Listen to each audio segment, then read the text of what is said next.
Calon Presiden nomor urut 01 dan 02 telah menyampaikan visi misi mereka soal infrastruktur, energi, pangan, sumber daya alam dan juga lingkungan.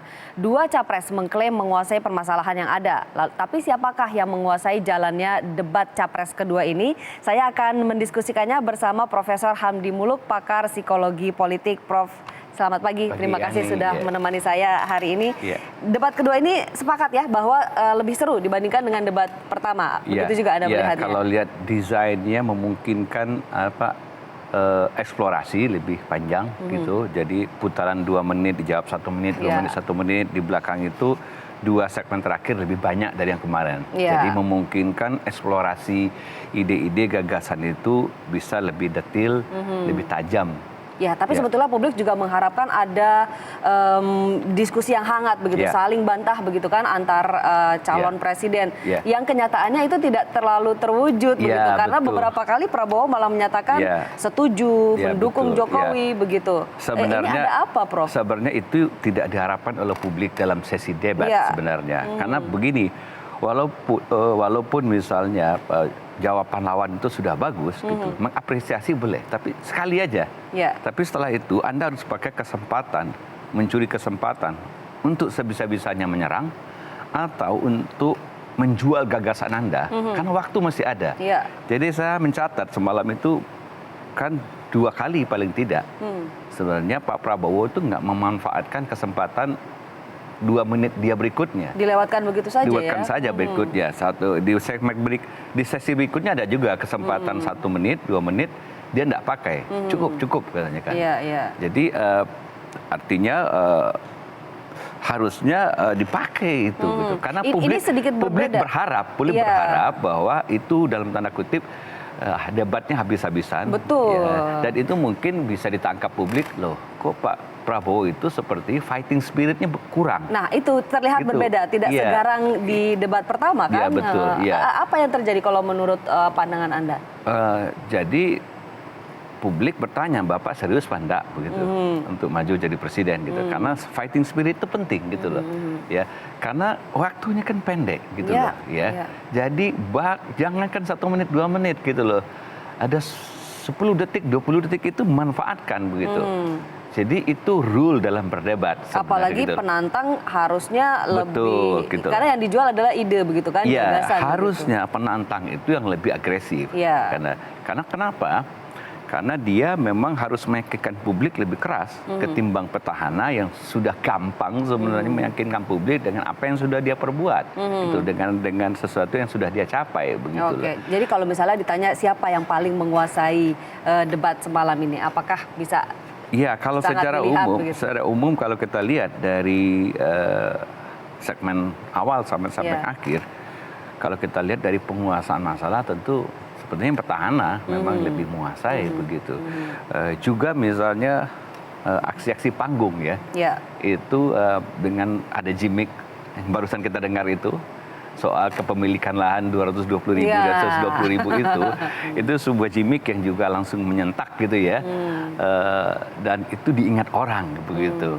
Itu katakanlah sebuah pukulan lah begitu. Serangan telak begitu dan Pak Prabowo memang nggak bisa menjawab apa-apa lagi gitu loh. Jadi itu kejelian seorang Jokowi, saya kira melihat ada peluang itu dia sampaikan begitu. Baik, tapi sebetulnya yang diharapkan publik juga adalah visi misi memang sudah disampaikan, juga sudah disosialisasikan oleh KPU. Bagaimana strategi untuk pengejawantahannya begitu. Nah, apakah ini sudah bisa terekam di debat kedua? Ya, itu belum maksimal sebenarnya karena masih banyak soal-soal belum terelaborasi dengan baik misalnya. Soal misalnya pembangunan infrastruktur, tentang konektivitas, jalan, pelabuhan semua, tapi kan belum terkelihatan itu bagaimana misalnya itu bisa berdampak kepada pertumbuhan ekonomi misalnya, ekonomi sehari-hari gitu, peningkatan daya saing gitu dan seterusnya itu belum elaborasinya belum sampai ke situ. Ya, walaupun sebenarnya waktu cukup ya, nggak cukup juga menurut saya sih. Karena ini debat sulit sebenarnya menurut saya, walaupun ya kalau mau kita elaboratif itu topiknya satu saja. Jadi nggak mungkin digabung itu infrastruktur, energi, kerusakan lingkungan gitu, pangan gitu, enggak. Jadi kalau kita mau debat misalnya satu fokus saja. Misalnya debat soal impor. Nah, itu bisa tuh panjang itu debat. Tapi nanti jadinya seperti yang terjadi semalam begitu. Kalau kita sudah sama-sama sepakat, buat apa diadu-adu lagi? Saya rasa cukup itu kan seperti itu. Ya, itu sebenarnya tidak boleh. Yang namanya isu publik itu, Anda mau bahas 2-3 jam aja waktu nggak cukup, 4 jam nggak cukup. Ya, jadi kalau misalnya Anda sudah terlalu malas mengeksplorasi, ya sudah cukup, itu sudah bagus gitu loh. Orang melihat Anda kok malas betul ya? Gitu. Oke, itu ya kesan yang ditangkap betul, ya. Tapi Prof, debat-debat ini apakah mempengaruhi elektabilitas? Nah itu masalah yang lain gitu loh. Kan itu yang tujuannya adalah untuk betul. mendapat simpati sebesar-besarnya. Dari hasil kajian-kajian ini, baik di luar negeri maupun di mana-mana juga, debat itu tidak begitu banyak mempengaruhi pemilih gitu loh. Ya, kalau kita persentasikan kurang lebih ya 2, 3, 4, 5% gitu, orang berubah sikap karena debat begitu. Sangat kecil ya, padahal swing voters di beberapa survei itu masih sekitar belasan ya Prof ya? Betul, sekitar 15-an. Belum ada yang double gitu single digit begitu. Nah, tapi mengenai swing voter, soal yang lain lagi. Swing voter itu ya biasanya memang baru memutuskan akan memilih siapa, itu last minute betul. Ya, detik-detik terakhir bisa 1 hari, 2, 3 hari gitu loh. Jadi kalaupun nanti debat sudah berlangsung 2, 3, 4 kali begitu mendekati hari H, di survei mungkin swing voter juga nggak terlalu banyak bergeser gitu loh. Itu yang ditangkap oleh survei ya, gitu loh. Tapi begini, debat publik ini penting kita lakukan ya bagi kita untuk pendidikan publik, gitu ya.